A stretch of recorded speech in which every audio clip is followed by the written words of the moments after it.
कि पहलगाम आतंकी हमले से पहले बहुत सारे हमले और युद्ध हुए थे, लेकिन हमारा भारत सरकार कभी नहीं कहा कि हम सिंधु जल संधि समझौता को रोक रहे हैं। जैसे 1965 का युद्ध हुआ था, 1965 का युद्ध हुआ था, 1965 का युद्ध एक बड़ा युद्ध था। उसमें भारत की स्थिति बहुत खराब थी, फिर भी भारत सरकार ने सिंधु जल संधि समझौता नहीं रोका। फिर आपका 1999 का कारगिल युद्ध हुआ, 1999 का कारगिल युद्ध हुआ, और जब 1999 का कारगिल युद्ध हुआ था उसमें बहुत सारे भारतीय सेना की मौत हो गई थी। ये भी बड़ा युद्ध था, और इस युद्ध के बाद भी भारत सरकार कभी ये नहीं कहा कि हम भारत सरकार ने कभी ये नहीं कहा कि हम सिंधु जल संधि समझौता को रोक रहे हैं। अब देखिएगा, ये इनको आप देखिए गौर से, ये हमारे बॉलीवुड का एक हीरो है जिनका नाम है नाना पाटेकर, और ये रियल हीरो के साथ साथ रियल हीरो भी है। नाना पाटेकर कारगिल युद्ध में भाग लिए थे, और एक कारगिल युद्ध लड़े भी थे साहब, कारगिल युद्ध लड़े भी थे। तो जानकारी के लिए आपको हम बता देते हैं कि बॉलीवुड के अभिनेता नाना पाटेकर कारगिल युद्ध लड़े थे। जब कारगिल युद्ध शुरू हुई थी तो भारत के रक्षा मंत्री के पास लेटर लिखे थे और बोले थे कि मेरा भी इच्छा है कि हम देश के लिए लड़े। और भारत के रक्षा मंत्री ने आगे बात किया और आगे बात किया और आगे बात कर कर उन्होंने इन्हें बुलाया, और नाना पाटेकर कारगिल युद्ध में भाग लिए थे, और ये सेना के साथ इनका फोटो है साहब, समझना। तो देखो 1965 में हो गया युद्ध, उसमें सिंधु जल संधि समझौता नहीं रुका। 1999 में कारगिल युद्ध हुआ, उसमें सिंधु जल संधि समझौता नहीं रुका। 2016 में उरी हमला हुआ साहब, 2016 में उरी हमला हुआ, और इसमें भी भारत के बहुत सारे सेना की मौत हो गई थी। फिर भी भारत सरकार सिंधु जल संधि समझौता पर रोक नहीं लगाया। चलिए अब देखिएगा, उरी हमला के बाद 2019 में पुलवामा हमला हुआ। 2019 में क्या हुआ? हाँ, पुलवामा हमला हुआ।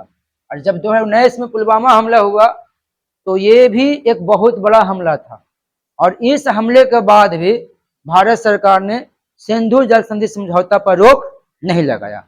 हाँ, ये सही सच है कि मोदी जी इस हमले के बाद ये बोले थे कि खून और पानी एक साथ नहीं बह सकता है, और इनका बोलने का टारगेट सिंधु जल संधि समझौता ही था। उनको कहना था कि सिंधु जल संधि समझौता के तहत हम पाकिस्तान को पानी देते हैं, पाकिस्तान हमारे यहाँ खून बहाता है। ये पहलगाम आतंकी हमला जो है वो पुलवामा हमला के बाद देश का दूसरा सबसे बड़ा आतंकी हमला है, और इस हमले के बाद भारत की जनता और भारत सरकार ने ये समझ गया कि अब पानी सर से ऊपर बह रही है, अब सिंधु जल संधि समझौता को रोकना ही पड़ेगा। और भारत सरकार ने घोषणा किया कि हम सिंधु जल संधि समझौता को रोक रहे हैं, सिंधु जल संधि समझौता को रोक रहे हैं, सिंधु जल संधि समझौता को रोक रहे हैं। और ये समझौता तब तक रुका रहेगा जब तक पाकिस्तान आतंकवादियों को समर्थन करे। भारत जो है ना वो 15 अगस्त 1947 को आज़ाद हुआ था। हमारा देश 15 अगस्त 1947 को आज़ाद हुआ था। उससे एक दिन पहले 14 अगस्त को पाकिस्तान आज़ाद हुआ था। उससे एक दिन पहले 14 अगस्त को पाकिस्तान आज़ाद हुआ था।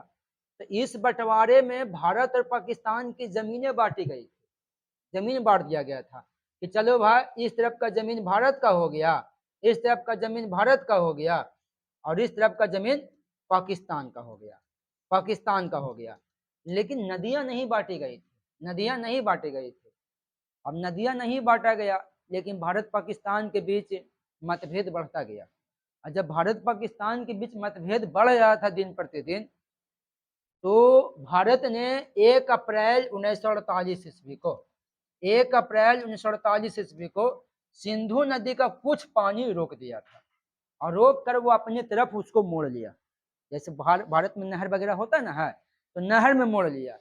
जिससे पाकिस्तान पे असर पड़ना शुरू हो गया। तो पाकिस्तान सिंधु नदी की पानी को लेकर 1948 से 1960 तक हल्ला किया। 1948 से 1960 तक हल्ला किया कि भारत हमें पानी नहीं दे रहा है, जमीन का बंटवारा हो गया है लेकिन नदी का बंटवारा नहीं हुआ है, और नदी का बंटवारा होना चाहिए। और पाकिस्तान जिस नदी पे हल्ला कर रहा था, जिस नदी पे वो हंगामा कर रहा था, वो नदी भारत से पाकिस्तान जाती थी, यानी उसका शुरुआत भारत था और अंत उसका पाकिस्तान था। तो बीच में विश्व बैंक आया। कौन आया?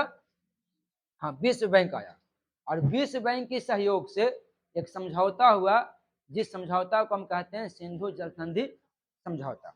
तो पहले तो आप ये पता कर लीजिए कि ठीक है, भारत पाकिस्तान के बीच सिंधु जल संधि समझौता हुआ, तो कितनी ऐसी नदियां थी जो भारत में भी बहती थी और पाकिस्तान में भी बहती थी। तो देखिएगा, चलिए एक हम जिसे एक मैप बना रहे हैं, जैसे ये हो गया आपका भारत, ये क्या हो गया? ये हो गया भारत, और ये हो गया पाकिस्तान, ये हो गया पाकिस्तान।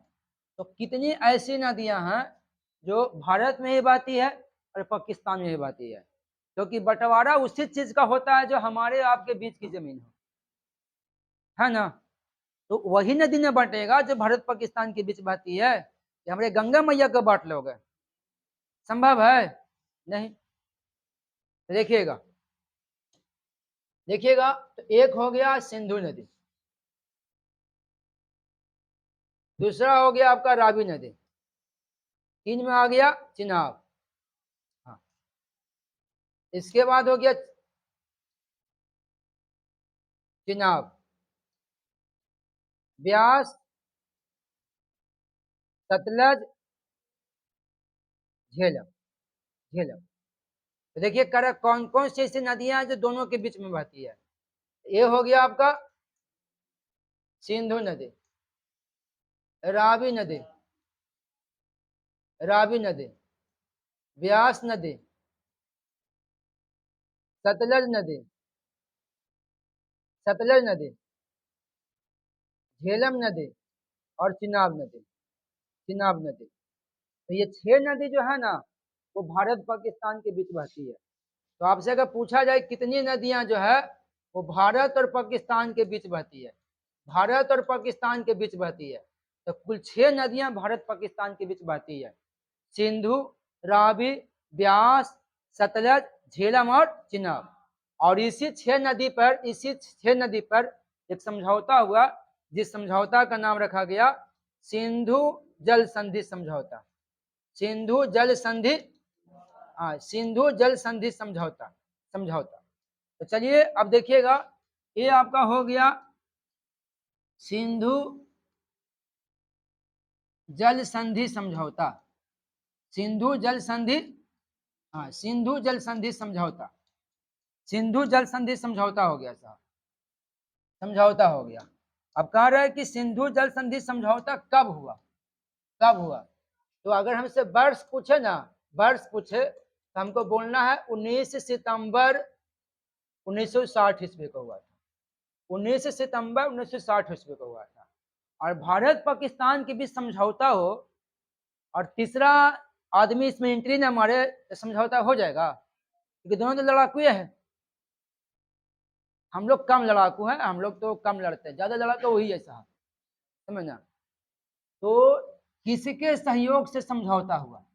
किसके सहयोग से समझौता हुआ? सहयोग, किसके सहयोग से समझौता हुआ? तो विश्व बैंक के सहयोग से हुआ था। किसके सहयोग से हुआ था? विश्व बैंक। अब सवाल है कि सर 1960 ईस्वी में भारत पाकिस्तान के बीच सिंधु जल संधि समझौता होती है और वो विश्व बैंक के सहयोग से होती है। अब भारत ने विश्व बैंक का बात मान लिया। तो देखो साहब, कहानी 1960 की है। 1960 में हमारी आर्थिक स्थिति उतना मजबूत नहीं था, हम खुद पर निर्भर नहीं थे, हम हर चीज में अंतरराष्ट्रीय लेवल पर ही निर्भर थे। हेलीकॉप्टर मंगवाना है विदेश से, जहाज मंगवाना है विदेश से, लड़ने का सामान मंगवाना है विदेश से, बढ़िया बढ़िया सामान मंगवाना है साहब तो विदेश से आएगा, पैसा मांगना है तो विश्व बैंक से कर्जा लेना है। तो हम अंतरराष्ट्रीय लेवल पे कमजोर थे और हम दूसरे देशों पे आश्रित थे, विश्व बैंक पर भी आश्रित थे। पैसा की जरूरत पड़ती थी विश्व बैंक से कर्ज लेते थे। 20 बैंक से कर्ज लेने वाला एशिया का पहला देश भारत है, गांधी जी की देन से, है ना। गांधी जी पाकिस्तान को पैसा दिलवा दिए, हमारा हाथ खाली हो गया, हमने 20 बैंक से कर्जा लिया। तो 20 बैंक का बात कैसे नहीं मानेंगे। तो 1960 में सिंधु जल संधि समझौता करना भारत का शौक नहीं, मजबूरी था। क्या था? मजबूरी था। चलिए अब देखिए, कह रहा सिंधु जल संधि समझौता जो हुआ वो कितने नदियों पर हुआ? कितने नदियों पर हुआ? 6 नदियों पर हुआ साहब। वो 6 नदियों पर हुआ सिंधु जल संधि समझौता। सिंधु जल संधि समझौता किन दो देशों के बीच हुआ? तो भारत और, हाँ, भारत और पाकिस्तान के बीच हुआ। ये समझौता भारत और पाकिस्तान के बीच हुआ। भारत से शामिल हुए थे नेहरू जी, नेहरू जी, नेहरू जी शामिल हुए थे, जो भारत के प्रधानमंत्री थे, भारत के प्रधानमंत्री थे। और पाकिस्तान की तरफ से शामिल हुआ था अयूब खान, अयूब खान, अयूब खान शामिल हुआ था, जो कि पाकिस्तान के राष्ट्रपति था। कौन था? हाँ, पाकिस्तान के राष्ट्रपति था साहब। तो सिंधु जल संधि समझौता पर हस्ताक्षर किसने किया था? भारत की तरफ से नेहरू जी और पाकिस्तान की तरफ से अयूब खान। और ये दो व्यक्ति समझौता किया था सिंधु जल संधि समझौता पर, मतलब हस्ताक्षर किया था। अब तो देखिएगा फिर से, सिंधु जल संधि समझौता किस वर्ष हुआ? तो 19 सितंबर 1960 ईस्वी को। और किसके सहयोग से हुआ? विश्व बैंक के सहयोग से हुआ। और कितने नदियों पर समझौता हुआ? 6 नदी पर। 6 नदी आप देख लिए। और समझौता किन दो देशों के बीच हुआ? भारत और पाकिस्तान। तो हस्ताक्षर कौन किया? तो भारत की तरफ से भारत के प्रधानमंत्री पंडित जवाहरलाल नेहरू, और पाकिस्तान की तरफ से पाकिस्तान के राष्ट्रपति अयूब खान समझौता में भाग लिया था। ये दोनों समझौता किया। और समझौता हुआ कितने नदी पर? 6 नदी पर। अब 6 नदी पर समझौता हुआ, तो कौन कौन सा नदी भारत को मिला, कौन कौन सा नदी पाकिस्तान को मिला? तो देखिएगा, ये हो गया आपका सिंधु जल संधि समझौता, सिंधु जल संधि समझौता, ये हो गया आपका सिंधु जल संधि समझौता। तो ये दो देशों के बीच में हो गया, ये हो गया भारत और पाकिस्तान, ये हुआ भारत और पाकिस्तान के बीच में। और ये हुआ साहब कराची में, पाकिस्तान की कराची का नाम सुने हैं ना? है, ये कहाँ हुआ था? ये कराची में हुआ। तो 6 नदी में आधा आधा ना मिलेगा जी। 6 नदी पे समझौता हुआ ना, तो 6 नदी में 3 नदी मिला भारत को। हाँ, 3 नदी भारत को मिला। 6 में कितना नदी भारत को मिला? 3 नदी, जिसमें एक हो गया रावी, दूसरा हो गया ब्यास, और तीसरा हो गया सतलज नदी, सतलज नदी। ये सिंधु जल संधि समझौता के तहत 3 नदी भारत को मिला। कौन कौन? रावी, ब्यास और सतलज। और 3 नदी पाकिस्तान को मिल गया। 3 नदी किसको मिल गया?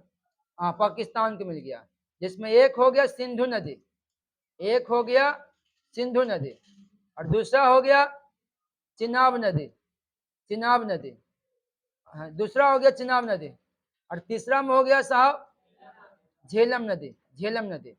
तो 3 नदी भारत को मिला, और 3 नदी किसको मिला? पाकिस्तान को, सिंधु, चिनाब और झेलम। लेकिन ये सभी नदियों में सबसे बड़ी नदी थी सिंधु नदी, सिंधु नदी। तब बोला गया ना कि सिंधु नदी का 80% पानी जो है ना वो पाकिस्तान को मिलेगा, 80% पानी पाकिस्तान को मिलेगा, और सिंधु नदी का 20% पानी भारत इस्तेमाल करेगा। 20% पानी कौन इस्तेमाल करेगा? भारत इस्तेमाल करेगा। 20% पानी जो है वो भारत इस्तेमाल करेगा। तो सिंधु नदी का 80%, मतलब सिंधु नदी मिला है पाकिस्तान को, लेकिन सिंधु नदी भारत की लद्दाख से होकर गुजरती है ना, भारत की लद्दाख से होकर गुजरती है, जम्मू कश्मीर के गिलगित से होकर गुजरती है, गिलगित से होकर गुजरती है। तो ऐसी परिस्थिति में वो सब क्षेत्र के लोग कैसे रहेगा? इसलिए इसका 20% पानी किसको दिया गया? भारत को। 80% पानी किसको दिया गया? पाकिस्तान को। चलिए, अब ये समझौता से किसको नुकसान हुआ? ये समझौता से किसको नुकसान हुआ, किसको फायदा हुआ? देखो साहब, ये समझौता से नुकसान हो गया भारत को, क्योंकि ये छेबो नदी भारत के था ना, ये छेबो नदी भारत का था ना। तो आपके पॉकेट में 100 रुपया है, और आपकी पॉकेट से 100 रुपया निकाल के 50 रुपये आपको दे दिए और 50 रुपये आपके पड़ोसी को दे दिए, तब इसमें नुकसान में ना आ गया जी। 50 रुपये के समझौता का मतलब होता है कि ठीक है हमने आपको 3 दे दिया तो उसके एवज में हमको कुछ मिलना चाहिए ना। ये तो समझाओ बंटवारा हमारी नहीं हुई, पाकिस्तान का थोड़े हुआ। तो इससे भारत के लोग नाराज था। भारत के लोग को कहना था कि ये समझौता सही नहीं है, ये समझौता में सिर्फ भारत को नुकसान हुआ, पाकिस्तान को फायदा हुआ। इस पर नेहरू जी ने जवाब दिया था, इस पर नेहरू जी ने जवाब दिया था कि हमने पानी बेचकर शांति खरीदा है। नेहरू जी ने क्या बोला था इस संधि पर? नेहरू जी का जवाब था कि हमने पानी बेचकर हाँ, हमने पानी बेचकर शांति खरीदा है, हमने पानी बेचकर शांति खरीदा है, हमने पानी बेचकर शांति खरीदा, हमने पानी बेचकर शांति खरीदा है। तो सिंधु जल संधि समझौते पर भारत के किस प्रधानमंत्री ने कहा था कि हमने पानी बेचकर शांति खरीदा है? तो वो है हमारे देश के पहले प्रधानमंत्री पंडित जवाहरलाल नेहरू। लेकिन भैया आप पानी बेच के शांति खरीद रहे हैं, लेकिन किसको पानी दे रहे हैं? गांव मतलब कहने का मतलब जो जिसके पास ज्ञान ही नहीं है, जो आपका मतलब ही नहीं समझता है ना। चलिए, अब नेहरू जी ने ये तो बोल दिए, नेहरू जी ने ये तो बोल दिए। चलिए, अब 1960 में सिंधु जल संधि समझौता हुआ। 1960 में जब 1960 में सिंधु जल संधि समझौता हुआ तो हमारे देश के प्रधानमंत्री को लगा कि चलो हमने पानी बेच दिया, हमको शांति मिलेगा। लेकिन शांति नहीं मिला साहब, अशांति मिल गया। जैसे 1965 का युद्ध, 1999 का कारगिल युद्ध, 2016 का उरी हमला, 2019 का पुलवामा हमला, 2025 का पहलगाम हमला, है ना, पहलगाम हमला, ये सब हमें अशांति मिला साहब। चला था शांति की खोज में, मिला अशांति। वो अशांति है 1965 का युद्ध, 1999 के कारगिल युद्ध, 2016 के उरी हमला, 2019 का पुलवामा हमला, 2025 का पहलगाम हमला। अब हमारे देश के प्रधानमंत्री बोल दिए हैं कि अब पानी तुम्हें हम नहीं देंगे, पानी तुम्हें मिलने वाला नहीं है। अब देखिएगा, बात करते हैं थोड़ा सिंधु नदी पर। देखो, बात करते हैं थोड़ा सिंधु नदी पर। लोग बोलता है कि भारत सिंधु नदी का पानी रोक देगा ना तो चाइना भारत को सिंधु नदी का, तो चाइना भारत को नुकसान पहुंचा देगा। ऐसा भी सुनने के लिए आपको मिला होगा, मिला है ना। तो भारत अगर सिंधु नदी का पानी रोकेगा तो क्या सच में चाइना भारत को नुकसान पहुंचा देगा? तो नहीं साहब, नहीं नुकसान पहुंचाएगा। अब देखिए कैसे है। जो अब देखिएगा, दो नदी का यहाँ पे चर्चा करते हैं, एक सिंधु नदी का, एक ब्रह्मपुत्र नदी का। तो ये ब्रह्मपुत्र नदी है, ये ब्रह्मपुत्र नदी है, और ये सिंधु नदी है, सिंधु नदी है, ये सिंधु नदी है। तो लोग बोलता है कि चाइना ब्रह्मपुत्र नदी का पानी रोक देगा। तो अगर चाइना ब्रह्मपुत्र नदी का पानी रोकता है, इससे नुकसान होगा अरुणाचल प्रदेश को, इससे नुकसान होगा असम को, लेकिन इससे सबसे बड़ा नुकसान हो जाएगा बांग्लादेश को, क्योंकि ये ब्रह्मपुत्र नदी बांग्लादेश में ही जाती है मुख्य रूप से, और बांग्लादेश को ही फायदा पहुंचाती है।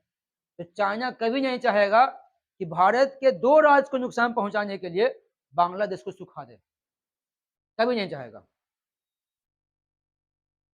चलिए, अगर चाइना सिंधु नदी का पानी रोक देता है तो ऐसे भी सिंधु नदी को रहने से भारत को क्या फायदा था? 20% तो पानी इस्तेमाल कर ही रहा था, 80% तो पानी पाकिस्तान में जा रहा था, तो अब तो और बढ़िया से रुक जाएगा। हम तो कहते हैं कि चाइना सिंधु नदी का पानी रोक दे, और अभी रोक दे। अगर चाइना सिंधु नदी का पानी रोकता है तो पाकिस्तान समय से पहले सूख जाएगा। अब अगर चाइना सिंधु नदी का पानी नहीं रोकता है, अगर भारत रोकेगी तो जम्मू कश्मीर और हिमाचल प्रदेश में बाढ़ आएगा, उसका पानी को रोक नहीं पाएगा भारत सरकार। अगर अचानक अभी भारत सरकार 5-6 महीना में ये सोच ले कि सिंधु नदी का पानी हम रोक दें, तो आपका जम्मू कश्मीर और हिमाचल प्रदेश में बाढ़ आ जाएगा। सिंधु नदी को पानी रोकने के लिए भारत को एक लंबा प्रोसेस करना पड़ेगा, उसको पानी को निकालें, निकाल कर कहाँ लेकर जाएं, इसके लिए भारत को एक लंबी नहर बनाना पड़ेगा। एक नहर नहीं, 5-6 नहर, क्योंकि सिंधु नदी का पानी जम्मू कश्मीर में रोकिएगा तो उसकी पानी से जम्मू कश्मीर डूब जाएगा, साथ साथ हिमाचल प्रदेश भी डूबेगा और थोड़ा नुकसान पंजाब को भी होगा। इसलिए उसकी पानी को नहर बना के आपको यमुना नदी में और गंगा नदी में लाना पड़ेगा। आप यमुना में लाइए ना, अपने से गंगा में आ जाएगा, और यमुना हरियाणा में है, तो जैसे ही यमुना में लाइएगा ना आपको गंगा में आ जाएगा, गंगा आ जाएगा तो हम लोग तो पानी की कमी है ना, तो इस तरह से ला सकते हैं। तो ये लंबा प्रोसेस ना है, एक दिन का प्रोसेस है, इसको तो लंबा समय लगेगा। अब अगर चाइना पानी रोकता है तो बहुत बढ़िया है, अच्छी बात है। चलिए अब देखिए सिंधु नदी जो है ना वो निकलती है कहाँ से, तो ये कैलाश पर्वत है साहब, कम बस थोड़ा सा 2 मिनट रुकिए ना, आ जाता है। ये कैलाश पर्वत है, ये क्या है, हाँ कैलाश पर्वत, ये वही कैलाश पर्वत है जहाँ पे हमारे भोले बाबा शंकर जी रहते हैं, समझ ना। और कैलाश पर्वत के बगल में एक झील है जिसको हम बोलते हैं मानसरोवर झील, मानसरोवर झील, जिससे हम क्या बोलते हैं, हाँ, कैलाश पर्वत के बगल में एक झील है, उस झील को बोलते हैं मानसरोवर झील। और मानसरोवर झील के बगल में एक ग्लेशियर है, जिस ग्लेशियर का नाम है बोखरचू, उस ग्लेशियर का नाम है साहब बोखरचू ग्लेशियर, बोखरचू ग्लेशियर। तो इसी ग्लेशियर से हमारा सिंधु नदी इसी ग्लेशियर से सिंधु नदी निकलती है। लेकिन सिंधु नदी जब निकलती है तो वो शुरुआत में तिब्बत में रहती है ना, तिब्बत में रहती है, तिब्बत में, कहाँ रहती है, तिब्बत में। तो तिब्बत का स्थानीय लोग सिंधु नदी को शेरमुख कहता है, शेरमुख, क्या कहता है, शेरमुख कहता है साहब। तो पूछा जाए कि सिंधु नदी को तिब्बत का स्थानीय लोग क्या कहता है, शेरमुख कहता है। लेकिन भारत का इतिहास पढ़िएगा ना तो भारत के इतिहास में सिंधु नदी को इंडस नदी कहा गया है, सिंधु नदी को क्या कहा गया है, इंडस नदी। और जब यूनानी लोग भारत आया था, यूनानी कौन, सिकंदर यूनानी था ना, तो सिकंदर जैसे यूनानी जब भारत हमारे देश में आया था तो वो इंडस नदी को ही पार करके आया था, इसीलिए तो हमारे देश को इंडिया कह दिया। हाँ, प्राचीन इतिहास में सिंधु नदी को इंडस नदी कहा गया है, और वो इंडस नदी को ही पार करके आया था ना, तो हमारा देश का नाम क्या पड़ गया, इंडिया। तो अगर पूछा जाए कि इंडिया किसके नाम पे पड़ा है, इंडस नदी। इंडस नदी कौन है, सिंधु नदी का पुराना नाम है। अब देखो सिंधु नदी है, तो सिंधु नदी जो है तब ये तो हो गया कौन, यूनानी ना, हाँ यूनानी ना, यूनानियों ने इसका नाम इंडस नदी का नाम रखा इंडिया नाम, इंडिया नाम रख दिया। लेकिन एक ईरानी आया था, ईरानी सिंधु नदी को पार करके आया, लेकिन इन्होंने सा की जगह पे हा बोलता था, तो इन्होंने सिंधु के हिंदू बोलना शुरू कर दिया, जिससे हिंदुस्तान नाम पड़ा। तो हमारा देश का नाम हिंदुस्तान ईरानियों ने रखा है, तो ये भी सिंधु नदी के नाम पर रखा है, समझे बात को। अब ये सिंधु नदी पाकिस्तान में जाती साहब, और अब बताया जाता है कि भारत की जो पहली सभ्यता है वो है सिंधु घाटी सभ्यता, उसका भी विकास मुख्य रूप से सिंधु नदी के तट पे हुआ है। तो भारत की जो पहली सभ्यता है उसका नाम क्या है, हाँ सिंधु घाटी, हाँ सिंधु घाटी सभ्यता। तो भारत की पहली सभ्यता सिंधु घाटी सभ्यता का विकास सिंधु नदी के ही तट पे है। अब देखिए ना, मोहनजोदड़ो सिंधु नदी के तट पे है, हाँ मोहनजोदड़ो सिंधु नदी के तट पे है, चहुंदड़ो सिंधु नदी के तट पे है, कराची सिंधु नदी के तट पे है, कोटदीजी सिंधु नदी के तट पे है, कोटदीजी। तो देखिएगा मोहनजोदड़ो हो गया, कराची हो गया, कोटदीजी हो गया, चहुंदड़ो हो गया, ये सब के सब किस नदी के तट पे है, सिंधु नदी के तट पे है। सिंधु नदी की जो कुल लंबाई जो है ना, इस सिंधु नदी का जो कुल लंबाई है वो लंबाई है इसका 2880 किलोमीटर, 2880 किलोमीटर है साहब। और ब्रह्मपुत्र नदी की जो लंबाई है वो ब्रह्मपुत्र नदी की लंबाई जो है वो 2900 किलोमीटर है। बस सिंधु नदी ब्रह्मपुत्र नदी से 20 किलोमीटर छोटा है। इसलिए हमारे एग्जाम में पूछता है ना कि कौन सी ऐसी दो नदियां हैं जिसकी लंबाई लगभग बराबर है, तो वो कौन है, सिंधु नदी और हाँ ब्रह्मपुत्र नदी है साहब। देखो ये जो सिंधु नदी जो है ना वो अरब सागर में गिरती है। कहाँ गिरती है? हाँ ये जो सिंधु नदी है वो सिंधु नदी आपका अरब सागर में जाके गिर जाती है। तो आपको सिंधु जल संधि समझौता समझ में आ गया? कोई दिक्कत?